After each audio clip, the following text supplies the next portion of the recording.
Welcome back into CBS Sports HQ. So this season we've had a lot of great uniform matchups, in particular when it comes to the throwbacks. Chris, you're a big uniform guy. So this week with the Falcons and the Bills are going to wear their all-white throwbacks with a standing buffalo on the helmet. The Falcons in all black with the red helmets they were from 1966 to 1990. Yeah, I think it's sick. It's A+, the ones they're wearing this week. It is. It's absolutely incredible.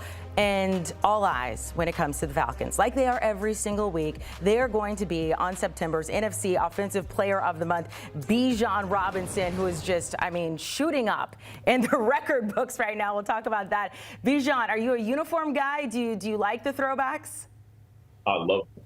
Like, those are some of the nicest uniforms I ever wore in my life. I'll tell you that. But no, those are some cool uniforms, like the red helmet. Like that red helmet's nice, like with the gold stripe on the outside, and then the all black jerseys with that outline.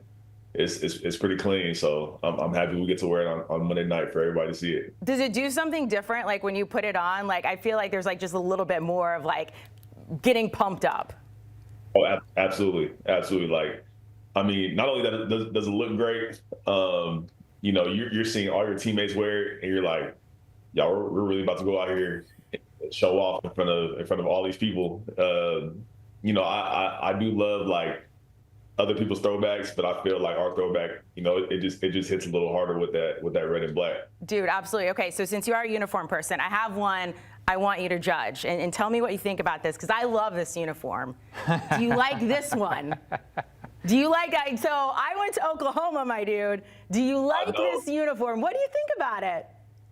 It's such a basic, plain, nothing special about it type of uniform. Like, if I saw somebody wear that jersey, I might walk past them. There wouldn't be too much of a hello to me. But I respect you guys, but it's not a good looking uniform in no aspect.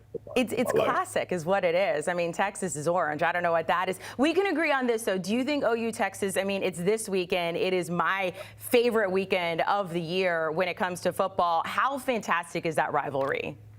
Oh, it's amazing. It's amazing. It's there's like 3 rivalries in college football where I'm just like, this is the biggest game, either for your team to turn out to be, or like at the end of the year, like the biggest game of the year. So this is definitely one of them.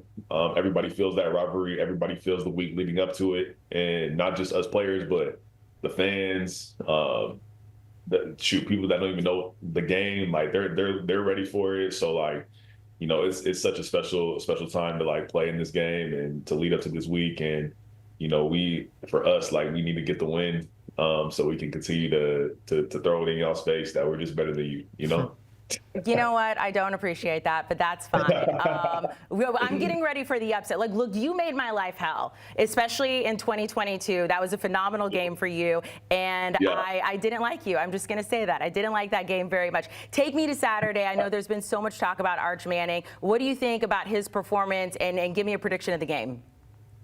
Yeah, for him, like, I think this is his first year. He's still trying to get his groove, his momentum going. And for him, like, I feel like he's doing a good job of taking the coaching from coach. And I was just there this past weekend, and that's exactly what he did. Obviously, it wasn't the result that we wanted, but I feel like those kind of games are growth process games, lessons games, and for him, like, facing adversity is great. Because he can face that, and he can see that, and it can just motivate him to become the best player as the whole team. But I feel Saturday is going to be a big stepping stone for this team. Like, this could either make us the closest knit team in college football, or it'll be a game where we have to continue to grind it out. So I think this is going to be a great step for us. You guys are very good. Oklahoma's very good. You haven't lost a game, so. It needs to be an upset for us to beat y'all, and it'll be a sweet game to watch that. We'll see if we get John Mateer back. I want to go Bijan Robinson, a proud Texas Longhorn. Let's talk about the Falcons here, because this season, I'm sure you've heard it, you're on pace to be the 4th running back ever with 1,000 rushing yards, 1,000 receiving yards in the same season. So plain and simple, one, can you do it? But also, do you set these types of expectations for yourself? Do you want to break these sorts of records? Yeah, for me, like, it's definitely a blessing to be like in a conversation with this offense that lets me do so many great things on the field and helps me become the player that I want to become. And, I believe like I've been blessed and God's blessed me to do some special things and continue to do, great things. And for me, I got a lot of work to do. I got to take it 1 week at a time, take it one game at a time, one practice at a time. And as I continue to do that, everything else will take care of itself when it comes to me being the best I can for this team and for this offense. But there's so many great players that's done amazing things in this league in the past. And, if I can help my team be that, then and help myself, become, a player for everybody else on my team, then that's the goal right there. You talk about that work. I'm so curious. I mean, it's your third season, and we've seen you, just every single year jump. And now Saquon Barkley said you're the next it guy. Like, he is the next greatest running back that's going to be in the National Football League. Has something changed for you? Do you think it's your work ethic, your training? Are you on some special diet? Is it just the way you approach the game? How are you getting so much better every single season? Yeah, I feel it's definitely my confidence. I always tell people, like, from my first year of college, the game was moving really fast. The game was coming at me at a different way. A lot of players moving at certain speeds that I wasn't used to.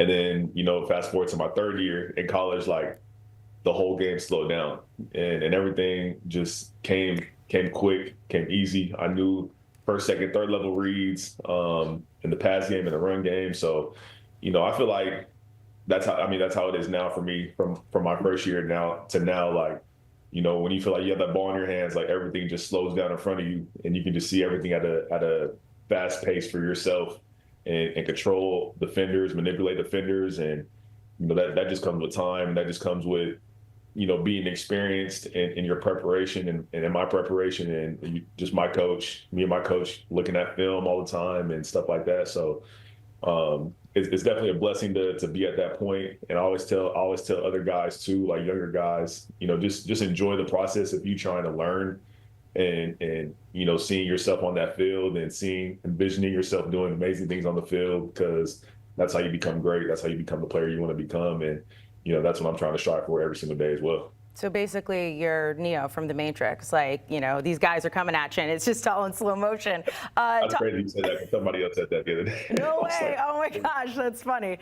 Talk to me about the Falcons. We saw that shutout loss, and that was really tough. But you guys bounced back tremendously the next week. You got the win over the Commanders, and we're seeing this growth. You talk about growth in the young guys, Michael Penix Jr., your quarterback. What is the mentality of this team? Because it seems like you guys have got some really good grit when it comes to moving forward and putting the bad stuff behind you and moving forward. Yeah, I feel like that loss really brought this team very close together, especially during that week after.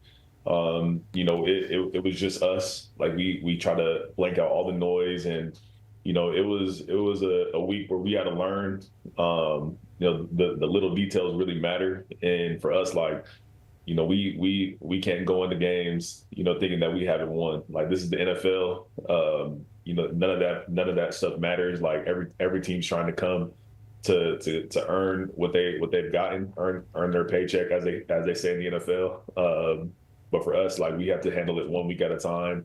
We can't look ahead in the next week, because every game is important. Every game is a Super Bowl game for us. So playing with that edge is what we have to play with, because when we do that and when we do all the little details right, then we're a very hard team to stop, as people can see. So, especially for this game coming up on Monday night, like, they're going to come in to Atlanta with a chip on their shoulder. They just lost the game. So, we need to, match the physicality, match the energy, and do everything right so we can continue to, have the results that we want to have. Bijan, you got some nice pearly whites. You're talking to us, brought to you by your friends at Colgate. Tell us a little bit about them. Yeah, so my partnership with Colgate, it's one of the ones that I'm very excited about and to be a partner with, only because, the Colgate Total Active Prevention System is, very huge, especially, with the toothbrush, the toothpaste, and the mouthwash. And, it's something that's near and dear to my heart, only because, I take my teeth very serious. I take my gums, my oral health very seriously. And with me just being a partner with them, it's been, very good for me to, not think about having to make sure my teeth are white or make sure my teeth are healthy, because, with the total active intervention system, it's been just amazing. And then, for tomorrow, we have the commercial debuting on Thursday Night Football. So that'll be super cool for people to see that. And so they can not only get the product, but it can make them happy just, seeing me smile in front of them and, make sure they can smile as well. I mean, you're doing commercials, you're in music videos now, you're just all over the place. Really quickly, you said you're a soccer guy. I'm curious. We have J.J. Watt on our team, and he loves Burnley. He's a partial owner. They lost. He was absolutely unfit before his game Sunday. Who's your team? Okay. So I'm a Liverpool fan. Okay. I love Liverpool. PSG used to be my team. I don't know how I changed. But, I just feel like they're just a very good team that I support, and I play with them on FIFA. So it's been a fun little ride supporting them. Okay, we'll cheer for Liverpool. Maybe I would rather cheer for them than I would Texas. Bijan Robinson, that's great. There you go. Good luck with Texas. Good luck against the Bills. Thank you so much for joining us. Yeah, thanks for having me. All right, Bijan Robinson and the Atlanta Falcons taking on the Bills. That game is on Monday. Taking a look at some of the games on your Sunday slate.